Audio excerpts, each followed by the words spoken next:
You're listening to Oilers Nation Radio, presented by the Nation Network. Welcome, ladies and gentlemen, to episode 8 of Oilers Nation Radio. I think it's episode 8. I think it's episode 9. Episode 9. I have episode 9 written down at the top episode of my sheet. 9. So that's what we're rolling with no matter what. Oilers Nation Radio. We may have skipped an episode. We may have skipped one. We may not have. Thankfully, we are all back here together. Coom's back from Toronto. Went on a little adventure last week, and we're all here thanks to our friends at Sherwood Ford the Giant. Go see them at 2540 Broadmoor Boulevard in Sherwood Park, Alberta. Give them a call, 587-860-1538. Again, that is 587-860-1538. Or, Chris, look out for the Nation truck rolling around the capital region. You can see it from a mile away. You can see it from space. Take a picture of it. Talk to Victoria on the website, too. Victoria is ready to talk to you on the website. Is she always available 24/7? Does she go home?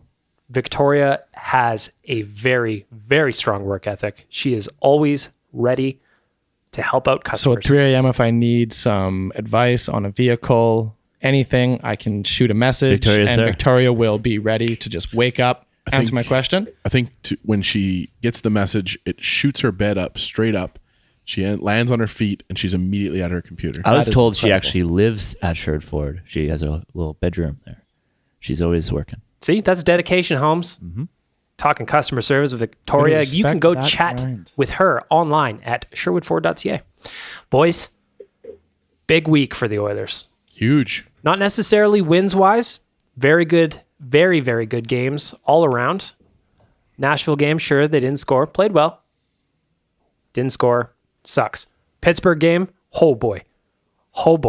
Everybody's scoring against the Pittsburgh, except Calgary. We'll get to that in a minute. And then last night's big win against the Washington Capitals, a 4-1 win against the defending Stanley Cup champions. Coom, you were there.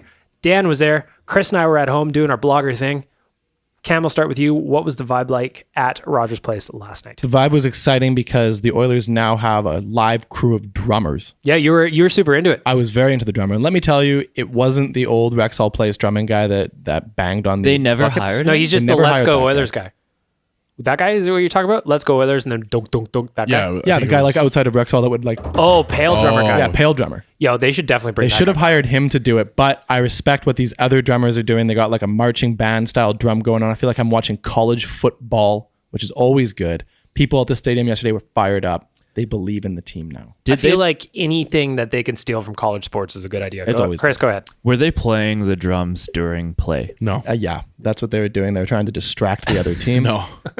I'm confused. You were there again last night. You were there with a crew of Swedes last night. Tell us about it.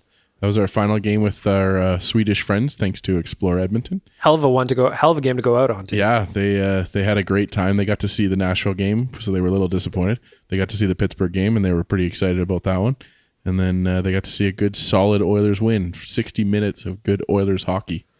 Would I be out of line, Dan, by saying that this was easily the most complete game the Oilers have played all season? Not even close to being out of line. That might be the most in the lines thing you've ever said, Beg. Especially given the competition they're facing. The Washington Capitals, former Stanley Cup champions, were the team that the Oilers played a complete game against. But you know what the problem was for Washington? They were missing somebody. They no longer have the answer. Oh, we're going to get to Alex Chase on the answer, taking a role away from Ty Ratty in just a moment. First thing I want to bring up with last night's win, though, close to my heart. My boy Frank is now 4-4 on the season. Yeah, he is. Gus, not doing so well, Chris. Yeah. He's 2-6. Bless the good people at Sherwood Ford, but Gus is not putting on a good show right now. He's struggling early in the season, and I can only hope that he bounces back. I think Frank is showing a little bit of his seasoned veteran, as it were. He had, 6 picks last year where he could kind of round out his form. Yeah, and get a little taste, as you will. And as Bag Milk has said, he's an advanced stats kind of guy. He's a thinker. He thinks about it before he does. Works his way through it. Whereas Gus is pretty emotional. Gus comes in hot. Boy. He thinks with his heart. Oh, he sure does. Except for last night because he chose. Yeah. Pull it together, Gus. We love you. The good boy battle, though, is kind of getting one-sided. I don't want to brag.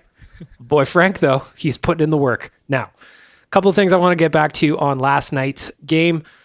Dan, you touched on Alex Chia's son being the new answer. Cooom, is he replacing Ty Ratty in your heart as the answer? I think Alex Chiazon has fully jumped over Ty Ratty as the answer on my depth chart. Whoa. When you go to a hockey game and the only Alex who scores is Chiazon and you're playing the Washington Capitals, then that's a good thing. And I respect what Alex Chiazon's doing. He's got a hell of a shot. I believe Alex Burakovsky did score a goal. It's Andre Burakovsky. It's Are you Andre. sure it's not Alex? Oh, no, it's Andre. It is Andre. Stop What trying to shove about Alex Alex's. Nugent-Hopkins? Did he score a goal? No, he Yeah, didn't. Alex Bouchard also scored his first career NHL goal. Alex Talbot was huge in net for the Oilers. Not any. Yeah, And all the drummers were named Alex. It was the... So, but can you lose the answer designation through injury?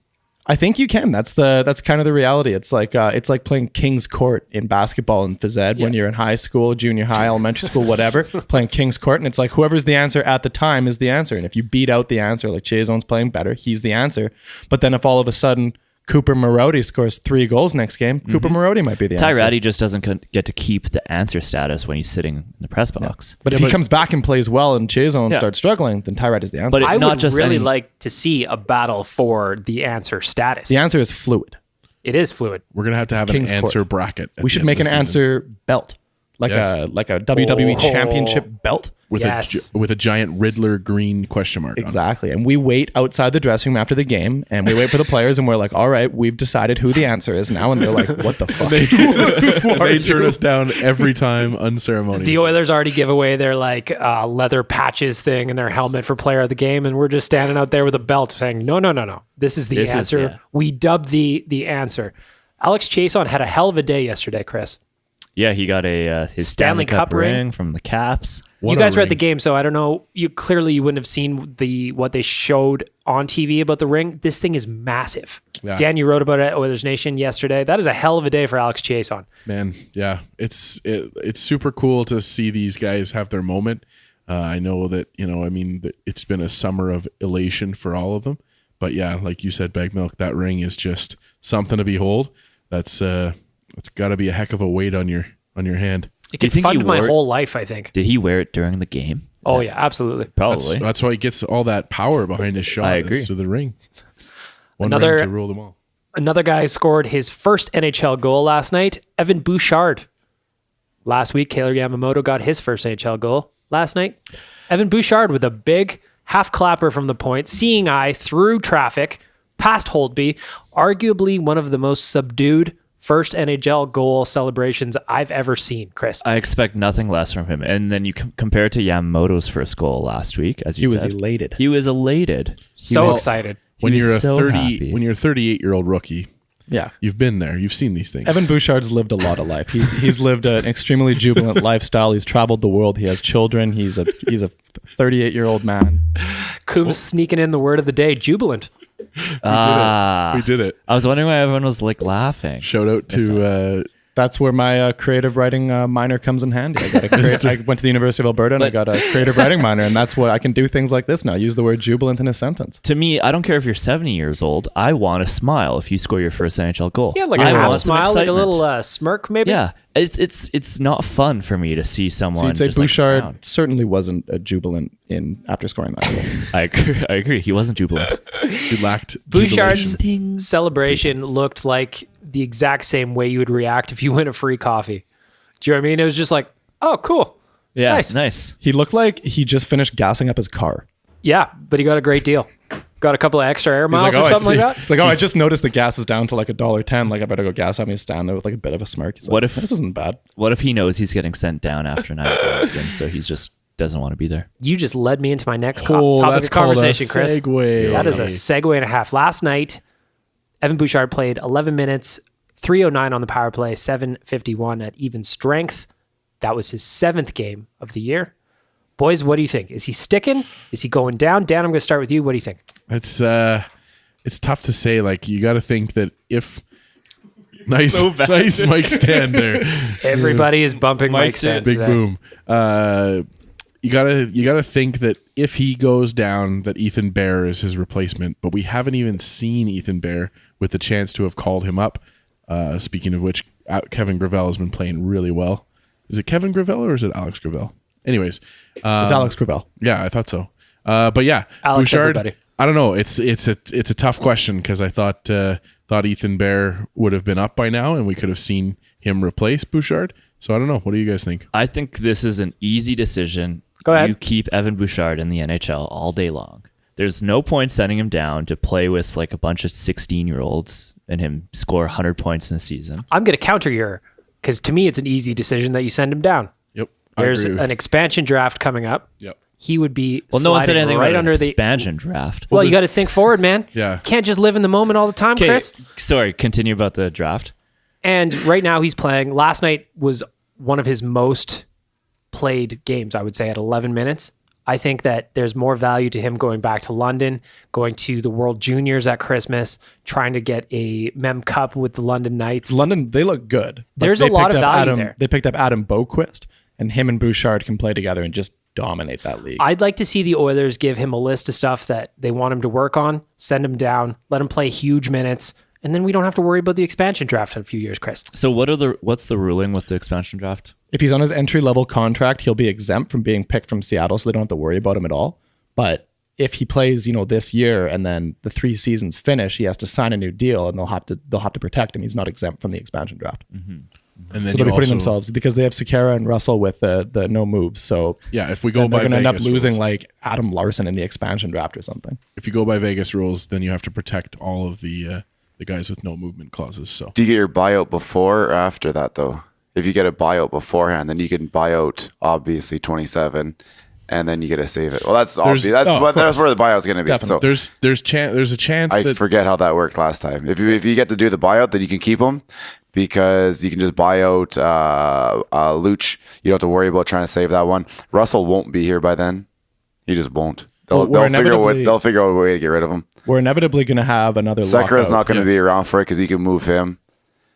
There's I don't gonna even be, know how many years he has left on his contract. I think three after this one, 3 after this one? because it was a 6-year deal, right? It was a 5-year deal, wasn't it? Sekera? For Sekera? Let me check. It was there's a lot of question marks coming up because the CBA I thought it was a 5. I think he expires. has 2 more after this. The But again, CBA I could be completely wrong. So Clefbaum has 4 after this. Larson's got 2 after this. Russell has 2 after this. Nurse 1 after this. And then Sekera's got 2 more after this year. Okay. So 2 more after this for Sekera. So there are some spots that are going to open up. I just don't see it.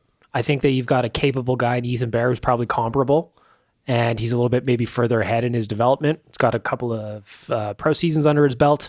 And yesterday in the game notes, which go watch the 1 Minute Men on OilersNation.com, Cam and Chris are doing a great job with that. we went Alex to the Pietrangelo, legislative building. Alex Pietrangelo, Ryan Ellis, Dougie Hamilton, Ryan Murray, Matt Dumba, Darnell Nurse all played as 19-year-olds in junior, and they all seem to be fine. It's more common for the defensemen to play their post-draft year in junior hockey than it is for them to play in the NHL. Cam, what do you think? Does he stay or go? No, he definitely goes. Like, I thought there was a chance they kept him up past 9 because I think that the thing they're ultimately more concerned about is the 40-game threshold, which affects his UFA years. But I would just be shocked at this point with Ethan Bear, who's like a perfectly capable player in the AHL, that they, like, just given the usage Bouchard's getting, like 12 minutes a night in the NHL, I don't know.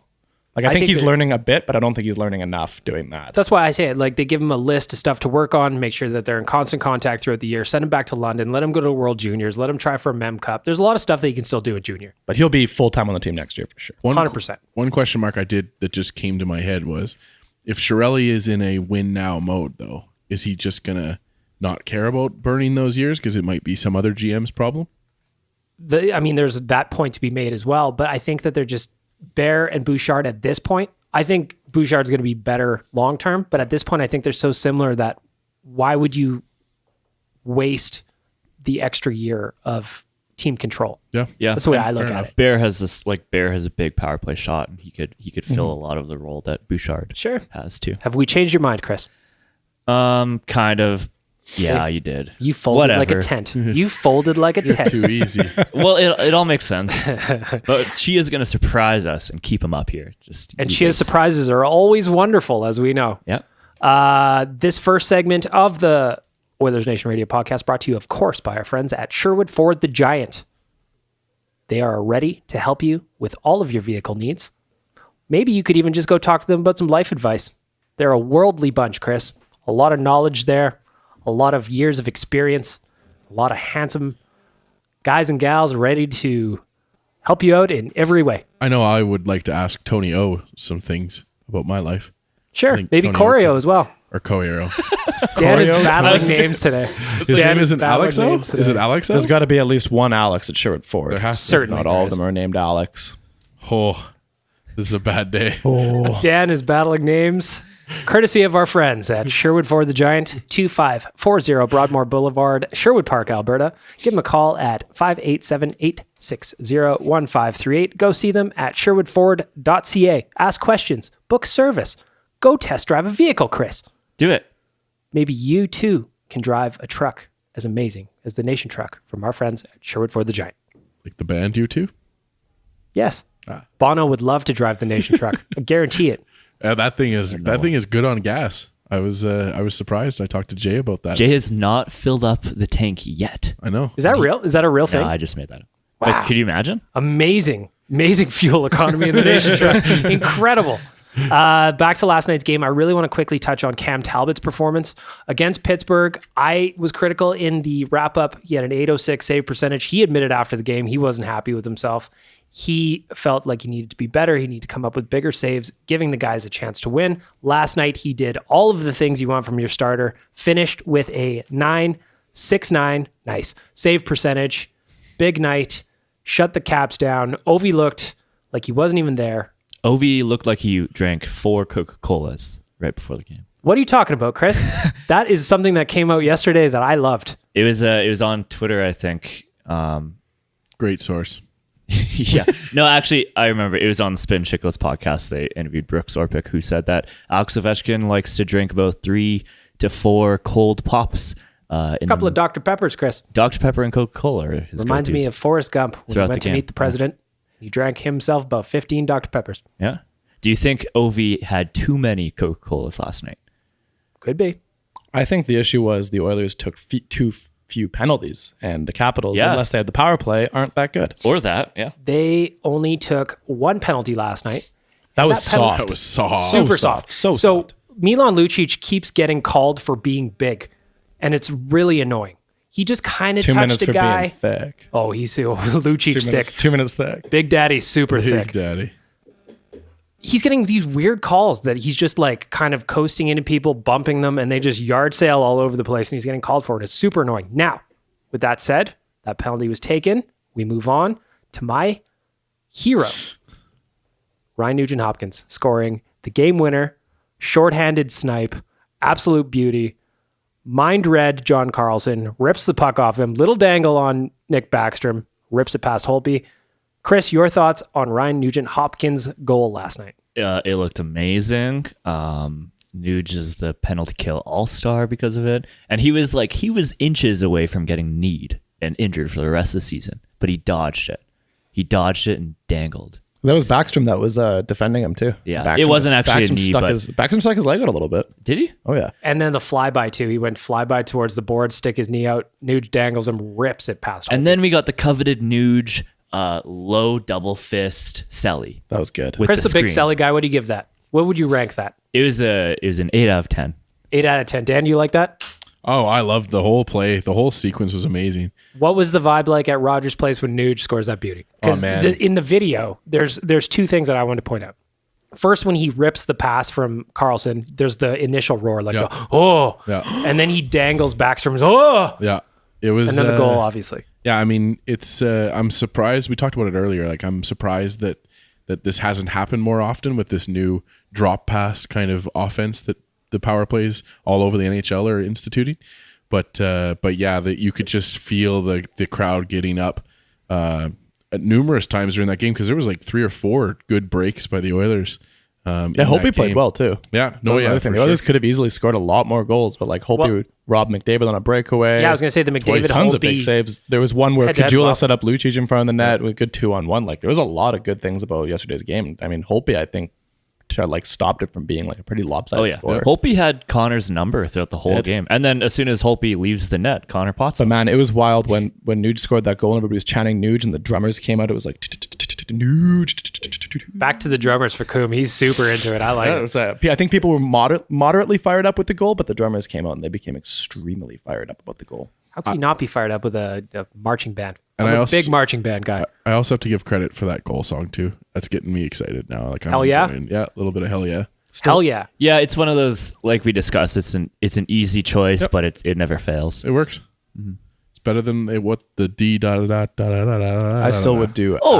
I would still do Africa by Toto. Oh, that'd be like, you imagine Nuge rips that goal home. Da, da, da, da, da, da, da. See? Everybody loves it. Okay, Everybody's into it. That's enough. That's enough. Stop that. We're gonna get sued. We have no rights for that song on this podcast. Chris, go ahead. last episode I was saying that the Oilers need to do like a woo thing at the end of after a goal. That happened last night. They were doing some Ric Flair woos. Yeah. They were doing some Was Ric that always Flair a woos. thing? I think Am it was. I just they oblivious have to a it? they have a thing that they've done where they'll do that. Come on, and then there's a DMX come on thing. Yeah. It makes me laugh. They used to do the home improvement grunt. They would just come on. Yeah, so they're trying some stuff. You have to give them credit for trying some stuff. Some of it's flopping miserably. I hope the Ric Flair woo sticks.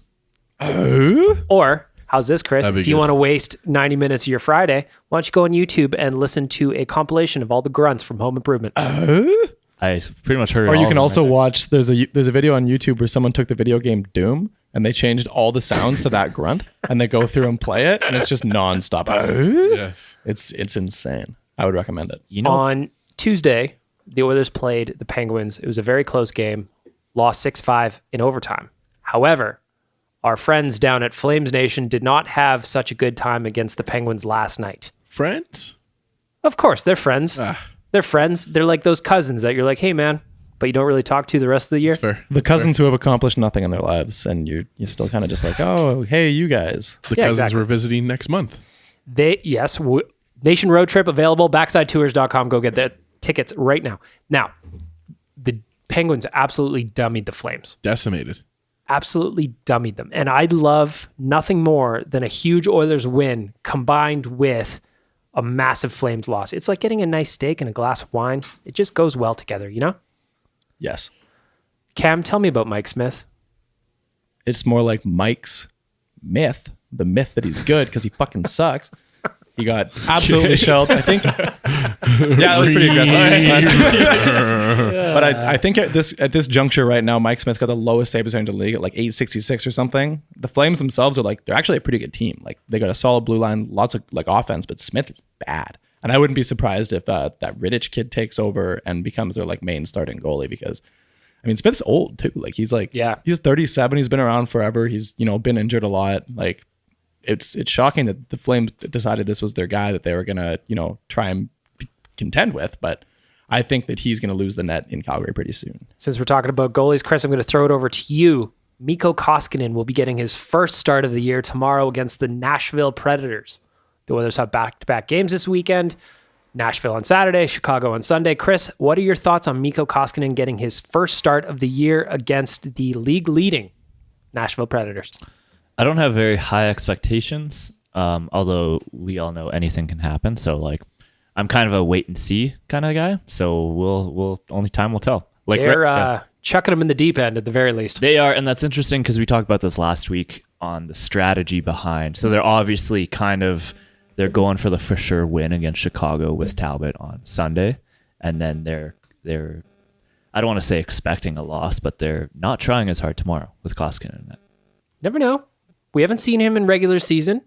Maybe he comes out and surprises us, looks a little bit sharper than he did in the preseason. Dan, what do you think? I like the change up. I like the fact that Nashville got to see Talbot last week, and that's a different style of goalie than Koskinen is. Koskinen is ostensibly just a bigger goalie, and he plays the size game, whereas Talbot's a little bit more finesse. Looking back at the back at the preseason stats, Koskinen got in 3 games, had a 3.69 goals against average with an not good. .855 save Nice. percentage. Cooom, how are you feeling about that? I think the Oilers are like we said. I think that they're going into this Nashville Chicago thing, and I think if you look at it and you put Talbot in against Nashville and then Koskinen against Chicago, and you lose to Nashville, and then you need to win that Chicago game, and Koskinen goes in and lays an egg in his first career game, then you're looking at an 0-2 road trip.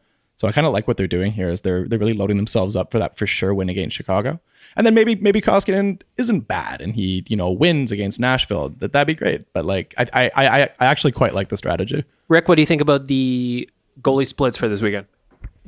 This is definitely the way I expected it to go.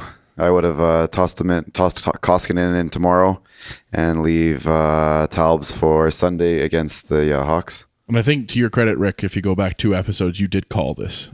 2 episodes. Ooh. I think it was 2 episodes How do you ago. remember talked that? About, That's impressive. He talked about having the Nashville game as the one where you want to put Koskinen in. Yeah, I think that's just the easiest play.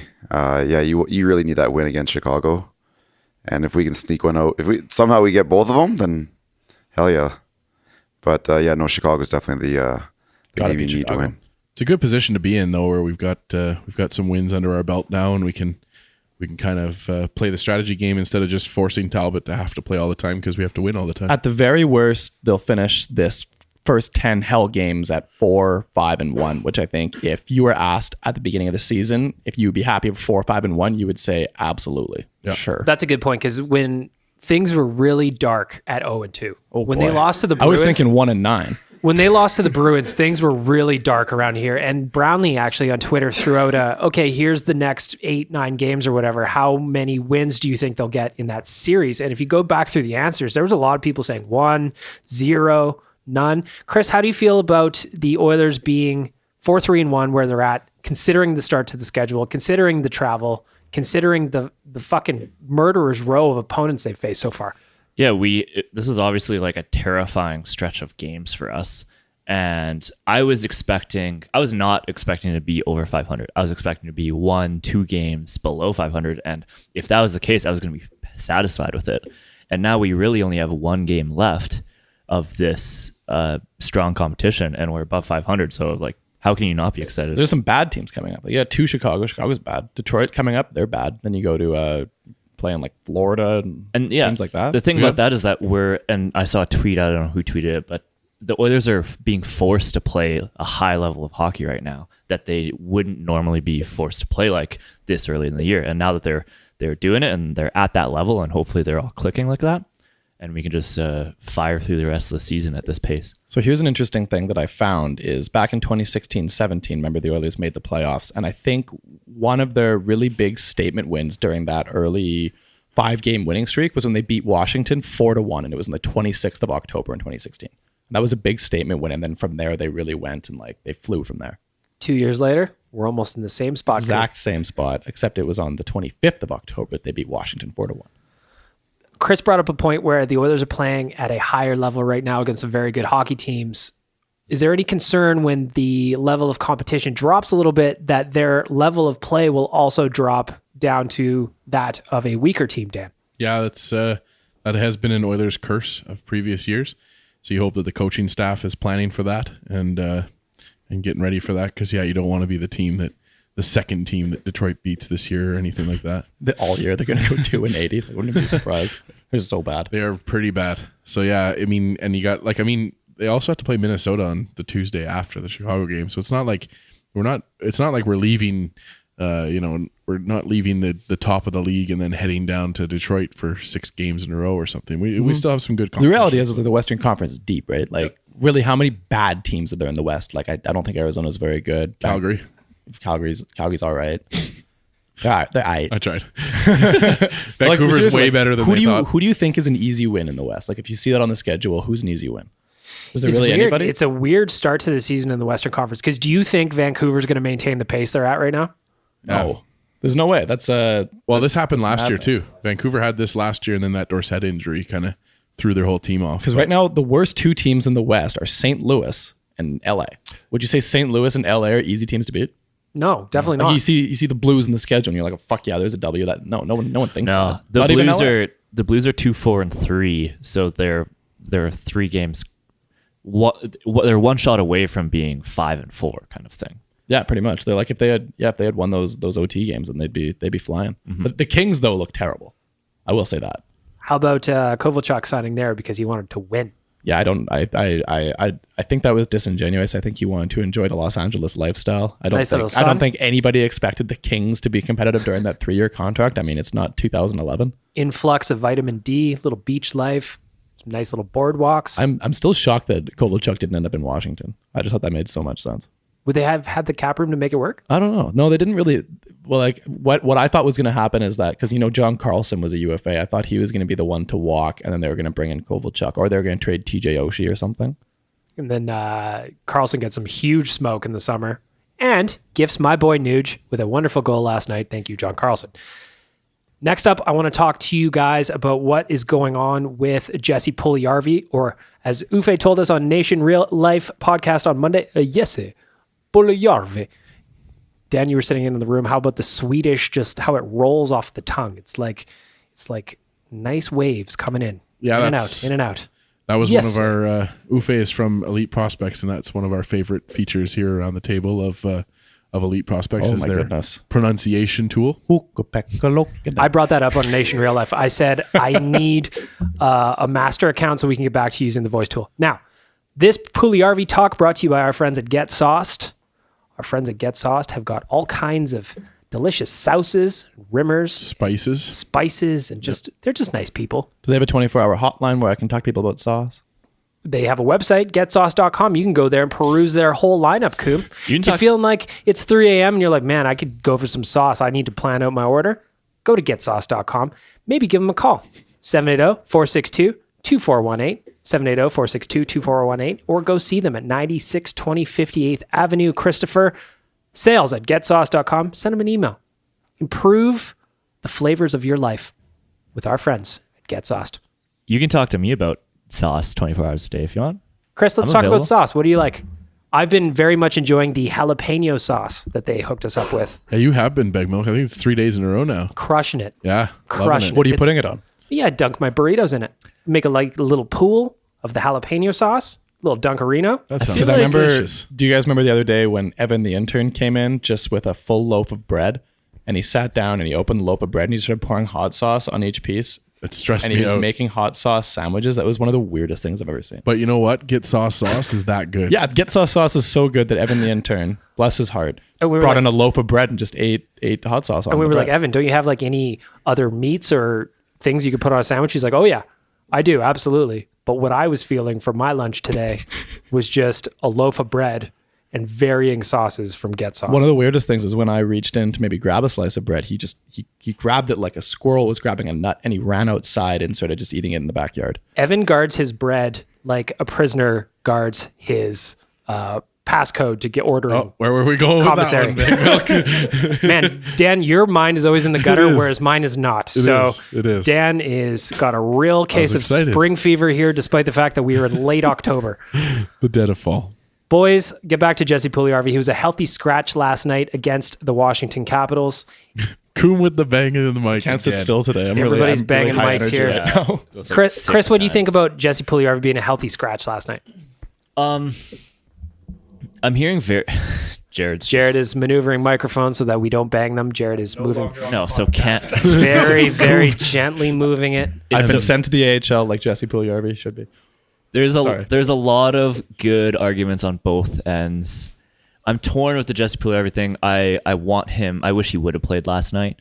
I think I want to see him get more minutes in a game and give him more opportunity, because if you bench a guy after only giving him 10 minutes, like for a few games in a row, it's like, is he really getting his shot?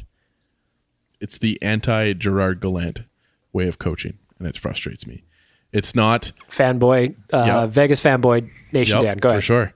It's tough when this is case 192 of reasons as to why we've mishandled and mismanaged Jesse Puljujarvi. Can you name all 192? I can. So the first one was we'll do that on another podcast, Dan Splain podcast. The Dan Splaining Jesse Puljujarvi mismanagement podcast. Yeah. So, but My yeah, TED so Talk. I think it's just a resume of mistakes that just, it's a death by 1,000 cuts, and the poor guy just needs some time and some consistency in his life, and yeah, we're just not seeing that. Cam, what do you think? You got Jesse Puljujarvi. He's playing around 9, 10, 11 minutes a night, roughly. Not getting a whole lot done. Parks himself in the press box last night against the Washington Capitals. Cam, what do you think? I really get the feeling that he wasn't the organization's guy, and they just felt they had to draft him when he fell. I don't think McClellan likes his play style at all. I think I think deep down they wanted that like North American, more ready player like Matthew Tkachuk. I was actually talking to a media friend yesterday, and he said his sense was that the plan all in was Sergachev. Really? And then when Puljujarvi dropped, they were like, oh, shit. You got to take him because there's another thing is at the draft, they didn't have a jersey ready with his nameplate. So maybe that was like, oh, we just didn't expect him to fall, but you'd think they'd have one just ready. You'd have a contingency plan. Right. Because there was a chance, because you're obviously not going to make a Matthews or a Line one because they're going 1 and 2. But you didn't have a Puljujarvi one ready. So it was like, maybe it wasn't even in their wildest dreams. Maybe. And then now with the benefit of hindsight, the Finnish GM for Columbus going and picking a French-Canadian boy. That's what always made it seem. It's like, did Jarmo Kekalainen know something? Because he's Finnish. And can you say that again? Jarmo Kekalainen. Yes. Good for you, Cooom. One more time. Jarmo Kekalainen. It's almost like I have a profile on Elite Prospects and I just listen to Finnish names all night. Definitely went to EP. Jarmo Kekalainen. Nice. Rick, what do you think about what's going on with Jesse Puljujarvi? I think everyone's getting a little excited right now. He's 20 years old, so let's calm down a bit. He definitely got rushed. He probably shouldn't have been here year 1. We kind of had to. We didn't really have any other options. Year 2, he probably had a better place to play than here. But he started off a little bit slow. He got his game going, and right away, they bumped him up. Let him get some confidence, get him have some positivity in his 12, 13 minutes on the third line with Strome. Just because he has like a really good third period doesn't mean you go bump him up right away. But with yesterday, I don't mind it. This is when coaching comes in, and they're new coaches, so you got to give them the benefit of the doubt. But he wasn't sitting up there just eating popcorn by himself. He was up there with Manny Vivrios, and they would have been talking the whole game. And this is where teaching comes in. And Vivs comes from junior, so he's dealt with these kids. He knows how to talk to these young guys. He's all about coaching these guys. Tomorrow's going to be interesting to see if he gets back in the lineup or even Sunday. If he doesn't, then you got to put him down right away. But one game up isn't going to be the end of the world.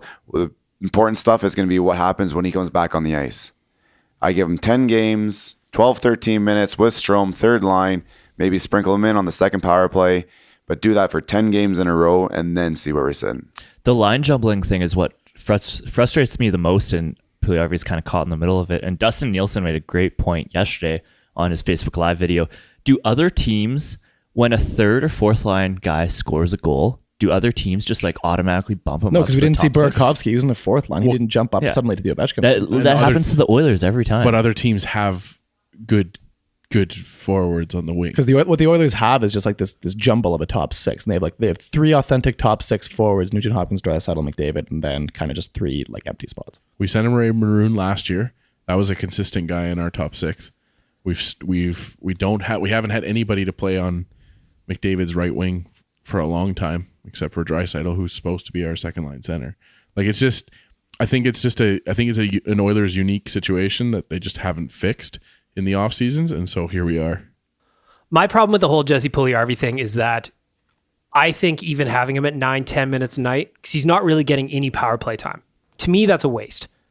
To me, having him on 9 minutes a night on the third line, which is fine, but then throw him on the power play. Give him a spot to succeed. If that's not going to be the plan, send him down to Bakersfield where he can work on all the stuff that they want him to work on. But he's playing 20 minutes a night. The thing is, Bakersfield now actually has a little bit of skill there that he could play with, and he would probably benefit way more from 20 minutes a night consistently in Bakersfield than he would 8-9 minutes a night on the third line with no power play time. Let him play all situations.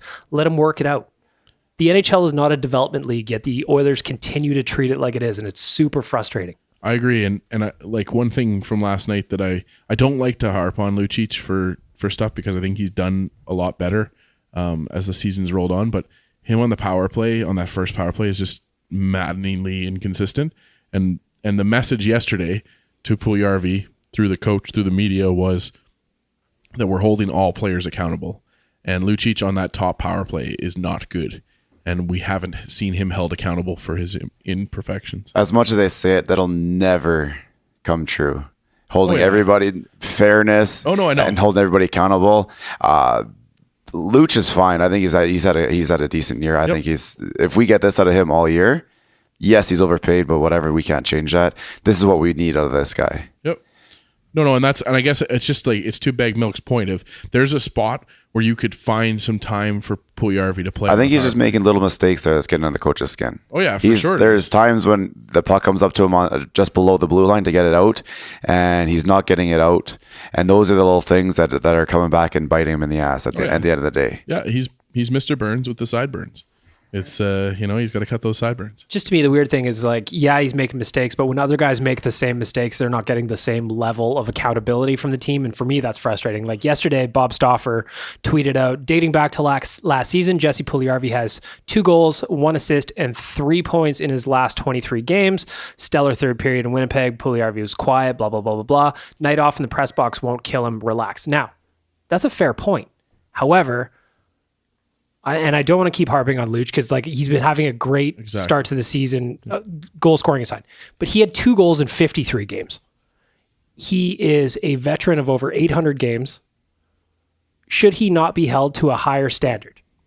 No, and that's what Rick was saying. Is it's unfortunate. It's just the way the NHL works. Well, it's almost the other way around in a sense that Lucic has had such a, I'd call it a successful career. Mm-hmm. Of course, a very successful career. So now he's just having things gifted to him.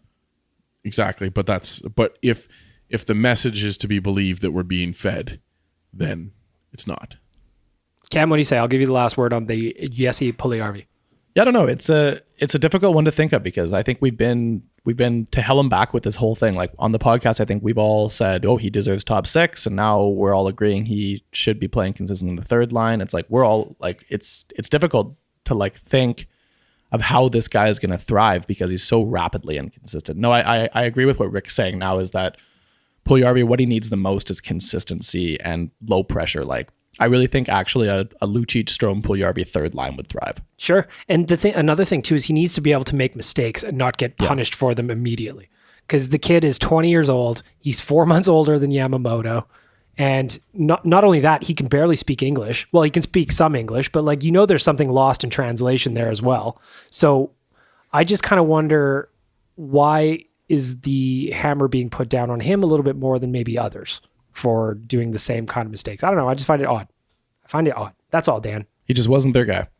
Just didn't seem like it was their guy. Personally, I would kind of agree with the idea that maybe they were going for Sergachev, and then when Puljujarvi drops, they're just like, oh shit, found money. Yeah. In theory. Because they wanted that puck moving D-man. That's something they had talked about forever. Sergachev would have been a great fit. It would have been a great fit. We just had to wait a few years for Evan Bouchard. Can we talk about how bad it was that Montreal drafted him and then traded him for Drouin? I was talking about that yesterday. Ugly look. That is one of the worst trades in recent memory, at least in my opinion, because that's one that'll burn them for like a decade or more. Because Sergachev's good. As a former Moosehead season ticket holder, I will defend Drouin, and I think that there is some untapped talent there, but there is a from the behind the scenes look that Drouin, there's some issues with Drouin not caring as much as he should, and I think that was to Steve Yzerman's credit. He recognized that. He dealt with it for a while and had him not playing, and then dealt him for a great defenseman. Because Yzerman made a hell of a mishap drafting him over Seth Jones in the first place. That was dumb. Yep. But then he mitigated that by acquiring Sergachev. It's like, all right, it's a wash. It's annoying that he's just kind of sitting and waiting right now. Last year of his contract with Tampa, he's going to Detroit next year. Do you think he's going to Detroit and they're gonna axe Ken Holland finally after this miserable year? I think Ken Holland will just step down. I don't think they'll axe him. I could see Ken Holland doing the Kevin Lowe thing and they'll get him because Kevin Holland's like, or Ken Holland's like Detroit royalty. They're not going to fire him. The Ilitch family's not going to fire him. Are you sure it's not Alex Holland? It's Alex. It's Alex Holland and Alex Yzerman and Alex Ilitch is not going to fire any of the Alex clan. I just think that he's going to get moved off to another role. Like he's the VP of cruising the whatever. He takes over the Little Caesars entertainment district and he's booking the concerts at the arena like K-Lo is doing. Garth Brooks banners coming for you, Detroit. Hell They're coming for you. This Puljujarvi talk and session was brought to you by our friends at Get Sauced. I have been told, Dan, that they are close to having the Radio Silence Death Sauce ready for the next round of Coom's Trivia. Wait, Radio Silence? So while you were away, Coom, while you were in Toronto, I got an email from Dustin, our friend over at Get Sauced. GetSauced.com, Dan. GetSauced.com, and he let us know that the spices that he's been waiting for to do the special Get Bagged Milk sauce have arrived in Vancouver, so they're on their way. Where have they arrived from? They're not allowed to Hell. be transported by train or plane. Oh my Because goodness. They're so powerful. they So burned it's things. coming up Have to ride by horse. It's essentially across the napalm. ocean. Yes. So what they do is they get a horse and then they tie it onto the horse and they put the horse in a dolphin. Yes. And the dolphin goes across the ocean. Exactly. With Orca Makes sense. escort, yeah. And so it's on its way now.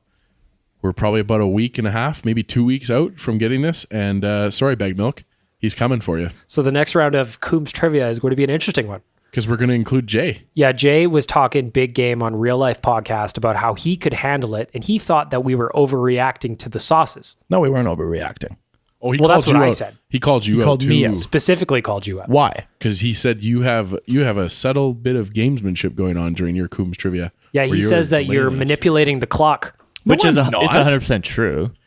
What do you mean I'm manipulating Cam, the when the clock? clock is running down and you're like, let me Google something. He also blamed Chris because Chris just throws out red herring. Yeah, but I also all I know. I also just eat them anyway every single time. Well, that's why Jay's got beef with you, I guess. But Jay is going to should be fight punished Jay. with radio silence death sauce from our friends at Get Sauced. I very much look forward to this because, like I said, Jay was talking a big game. Okay, well, if that's the case, Jay can handle the clock for me because it is extremely hard to look at a list of 25 things and be like, okay, like is this on the list? Like I'm also looking at the clock. I spent the whole week with Jay with the Swedes visiting here, and the whole time he's been talking about how he's literally sweating it out about having to do this trivia now. Yeah, because now he agreed to He it. knows. He's Okay. calling us all out for saying that we're overreacting to the hot sauces, and now he's in the mix. I'm going to put a lot of thought into coming up with some really fucked up questions now that I've heard that there's so much beef with the Well, way that- another thing he was saying is, how could you guys not name all these Swedes He that also played called for the us out. Oilers? Yeah, Do you know what I mean? So what I'm saying is, you know what? When you're under the pressure of the game, Let's have a specific J round where I have to make him name like 5 out of 10 things, and if he doesn't, then he has to eat like 5 of those. we should have a Jay versus Coom round, Yeah, we could do that. head to head. Somebody Jay else can versus come up with Coom. some questions Yes. next round of Coombs Trivia is going to be an entertaining one because we I are got a going chip to- on my shoulder now. I'm feeling agitated. See, little beef. Beef sells records, and that's what we're doing here with our friends at Get Sauced. Guys, the next thing I wanted to bring up was not related to the Oilers, but the NHL in general. I don't know if you saw the John Tortorella comments about the kids these days. I didn't. No, I Go didn't on, either. Bag Milk. Bear with me, this is a little bit long of a quote, but I'm going to read the whole thing to you because I find it hilarious. John Tortorella is upset about NHL players essentially being friends with each other, the lack of hatred between opponents, and his quote was, "The game's changed, and for some dinosaurs that are in it, it's very frustrating. I have to admit, and I'm not joking about it, it really frustrates me. Conversation on the ice amongst opponents at a face-off, it's like a big hug fest sometimes. I don't know if they have so many meetings with this NHLPA and all that stuff that goes on, but there's no hate, and I miss that. Frustrates the shit out of me, quite honestly. I think there's been some great changes in our game, but damn, I miss that old school. I'm coming at you. We'll have a beer later, but do we have to talk about things on the ice right now? It sickens me, quite honestly. Cam, as our resident millennial, what do you think about that? That is like not chill. You need to mellow the fuck out.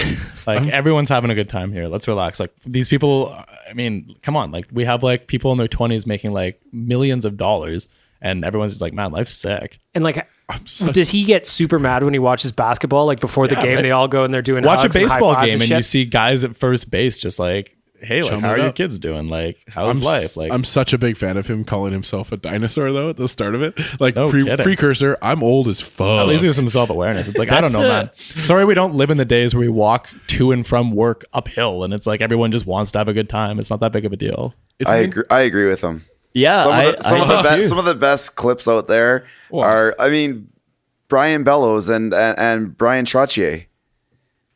I think everyone's seen that YouTube clip, right? yeah. Yes. sure. You don't see that now. No, You for love sure. that.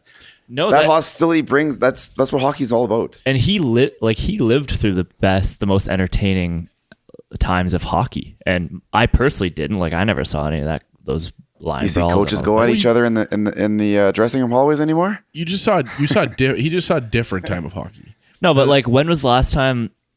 I honestly can't remember that if I've ever seen a live line brawl. Oh, there was in the when the NHL. Oilers and Thrashers in 0304. Mike that was a Bishai good on the one. bench. That was On a in the gooder. bench, yeah. But like, when's the last time you saw that? So I totally get where he's coming from. Like, that Last was- year, actually, the Matthew Tkachuk slashed Luke Witkowski on the back of the leg as he left the ice, and then I Where can you see this? On hockeyfights.com, Rick. Oh, just curious. Nice, Just curious. nice tables. There it is. I like that. Yeah.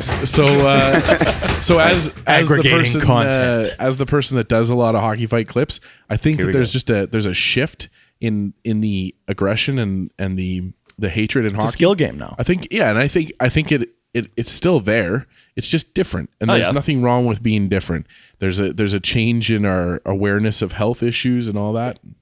I don't know. It's just like football, man. Hockey and football are so similar in those two ways. Where basketball and baseball, they're not really contact sports per se, so you really don't have that. You don't have that animosity.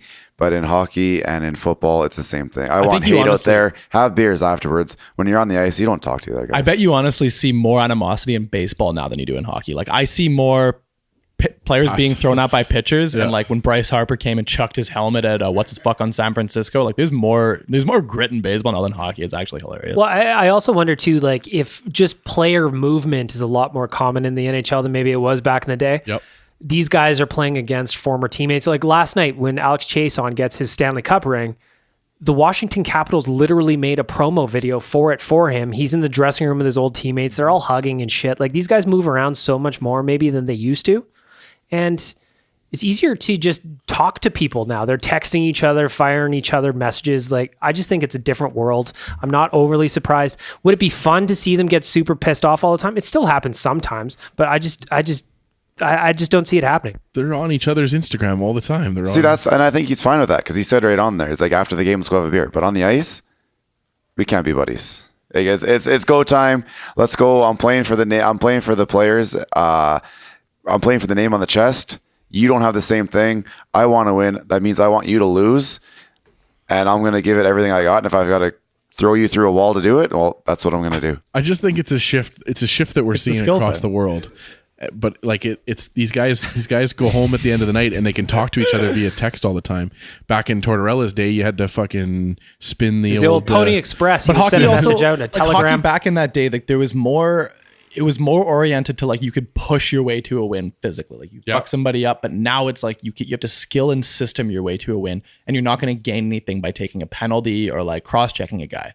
It's like the game itself has moved so much, and the way that it's coached, the way that it's reffed, it's become a different thing, and it's like it's not as intense and aggressive. It's more skill and system oriented now. You think we'll ever see it? Sure, in the playoffs. In the playoffs, like if just look at how much hatred there was between the Oilers and Ducks in the playoffs. Hatred, but you're not going to have like line brawls. Like no one's going to risk that anymore in the playoffs. I truly believe that we will come to a point where technology will catch up to the physicality of sport. We're all robots. Well, it'll catch up at some point. The exponential growth curve. And we won't have head injuries from huge hits anymore. And so we can get back to that game. But it's just there's a self-correction going on right now with the sport. How do you think technology? We're kind of getting off track, but how do you think technology is going to correct concussions in sport? I think that these concussion people's brains are going to be in a jar, and then they're going to be like stored in the cloud, and you're going to have a chip in your head, and your thoughts are going to transmit from there to there, and there's no brain in your head, so there's no risk of injury. Rick is pointing to the shoulder pads right now, and that's a good point. Well, yeah, there's a lot of equipment that's gone too far. In the shift, but I just think that we're becoming more aware of head injuries. There's a lot more people speaking out about it, and it's something that's going to shift, and then it'll come back. There's just a correction going on right now. And another thing too, it's October. These guys were all just training with each other all summer long, and it's October. Playing on world championship. Do you think October's not really known for the angriest hockey you've ever seen? Yes, it is. Shut up, bag milk. I just think that like let some of these kids meet up in the playoffs. That's where the hatred starts. It has to have a playoff series. It's like the Battle of Alberta. That's what why happens when the Oilers and Flames meet in the playoffs. There's going to be a lot of shenanigans. That's why we have no rivals right now, because we've never been in the playoffs. And the only rivals that I would like call it, because there's no Battle of Alberta thing going on right now. But like, I think most fans hate the Ducks, and that's because we had a heated series against them. But and that's something that the NHL has also manufactured now, because you're forced to play your own division. Totally. Yep. To start the playoffs, which is good. It's gonna be something that, as Bag Milk has said, it's gonna grow. We got a split decision here on old Torts. Personally, I think you just can't battle. Can't battle the way the society's going. He's just mad because he coaches the Columbus Blue Jackets, and he's got no friends. They have that dumbass cannon. Nobody texts him after games. He doesn't have Brooksy to yell at anymore. He's projecting. That's the thing. He's just he like- sees all these kids out there having a great time with each other, and he's like, I jealous. don't have any friends. Nobody wants to play Fortnite with me. Nobody's on my. So do you Back think, in my day, a fortnight meant 2 weeks. so you think he's encouraging his players to like go out and fight and be idiots? I hope so. I hope they all fight at hockeyfights.com. He just wants more guys like Kachuk down in Calgary. The guys are out there just to piss other guys off, and that's the type of hockey he wants to see. He doesn't want to see the more. I'm going to sound like Don Cherry. The more European style, where it's just flow and there's a shift happening. that's what there he's too. trying to get at. There's And a that's shift- honestly, I agree with it. I'd much rather have Yeah, that. I agree too. There's a shift happening there too. Like Jamie Benn now goes out and fights a guy every season. Like he's a He's a hard- selfish lover as well. And the Dallas Allegedly, in Stars, my the opinion. Dallas Stars see unmitigated success. They, Yes. they won a playoff series in like 2007. Can't control that. It's definitely boys- not teams like Washington and Pittsburgh that do well. Yeah, Tom all Wilson. the fighters on Pittsburgh and Washington. You know what I mean? Although Tom Wilson, thanks for not being there last night. Nobody got a yeah. headshot, so I appreciate you being suspended, Tom Wilson. Thank you for that. Boys, we are getting close to the end of this podcast, so I want to end it off by talking about something very near and dear to my heart, and that is our road trip to Calgary. Oh yeah. November 17th, that is a Saturday. We are coming up. We're a month and change, less than a month away, Dan. We are 3 weeks away from going down to Calgary. We're going to have a So blast. excited. We're going to jump on the bus, stop in Red Deer probably for something to eat, pick up some people down there. Yeah. Grab a beer. We're going to have some pops on the bus. Chris, you look excited. You're fired up. Yeah, I think it's gonna be more fun this time around because we've done this before. We know the ins and outs of the Saddle Dome, and We won't pass around that flask that got everybody sick. We'll day pass later. around. yeah. Yeah, everyone's bringing their own flask this time. We're just going to We're not siphon sharing. gas right from the bus. We know which luxury boxes to like sneak into Yeah. that we're allowed to. Yeah, the Saddle Dome's a shithole. Yeah, Saddle so Dome's- bad. Oh, really did you see sucks. the video of the guy walking to the press box across that? Oh, that's terrifying. Oh, they like have to go to the scoreboard to get into the press Oh, box. yeah. It's terrible. It's terrifying. Unbelievable. It's like a little catwalk that you got to walk across to get up there, and it's just terrifying. We'll post that on our Unnecessary. social. We're going to go to Singapore Sam's and do some drumming like we're the Oilers drummers. We posted a picture on our Instagram. Oh, we have to bring Official some LED Oilers lights. Nation on Instagram. We posted a picture of some people dancing on tables at Singapore Sam's. That's Coomb's gonna got be his us. drum beats ready. Go over to Backside Tours. This is the last week you can get tickets, Chris. The last week you can get tickets. We won't even talk about it after this. Why? Because Backside needs to settle things like hotels and tickets and all that shit. So if you're procrastinating, you're going to miss it. We want you there. Saturday, November And- 17th. I almost forgot about this again. Sandman fixed their hot tub. Oh, there's a hot tub. the boys yeah. are going See? tubbing. We're gonna be doing a Nation Talk live video from the hot tub. And you can be in it. Everyone bring their swim trunks. Everybody can be in the hot tub if they want. It's fine. Or just your undies. We won't tell the people at the Sandman Hotel that you're in there in your undies, Chris. Get in your You could wear a cage. pair of jeans in the hot tub if you wanted to. I'm Right? going. I'm I going. don't know if full it'd be gear. comfortable, but if you wear a pair of jeans in there, then whatever. Probably not that. You live your own life. It's not a big deal. You Like can I said. also get into bed with Cam and Chris. Chris and Cam always welcome strangers into their bed. They're very friendly that way. You can take some pictures. Chris might rock a blouse. Yeah, It's 4 in the afternoon. Everybody's a little bit tipsier than they should be from 4 in the afternoon. We're going to have a great time again. I'm really looking forward to having a bus full of Nation citizens heading down to Calgary, heading back behind enemy lines and seeing what kind of mischief we get up to this time. I gotta pace myself a little more. I just remember before we went out to the Saddle Dome, I was getting the spins in the restaurant, and I was like, "My God, the game hasn't even started." I was okay though. Recently, we did a Nation Talk on the bus last year We did. with handsome Tom Gazzola, and I watched it recently, and Yeah. us 4 plus Tom had had a few cocktails. It was a little bit slurring, but we're doing that thing where we're pretending not to slur. We're being very We're trying to crystal slow our clear. words down. We're like, well, we were all convinced that we were the soberest guys out there. Nobody knew what we were up to. Yeah, Until watch that video back. until And you you're watch just the like, video oh, you again. guys are greased. So backsideTours.com, go get your tickets. Super cheap. They've got single occupancy all the way up to 4 people at a time. Go out and get it. This is the last week you can. We got to shut it down so we can organize, lock in details. BacksideTours.com. They're helping us set us up. Don't miss it. Chris, anything else? No, I can think of. With that, we will end today's podcast with deep thoughts from Chris the intern. Have a good weekend, everybody. Bye-bye. best wishes.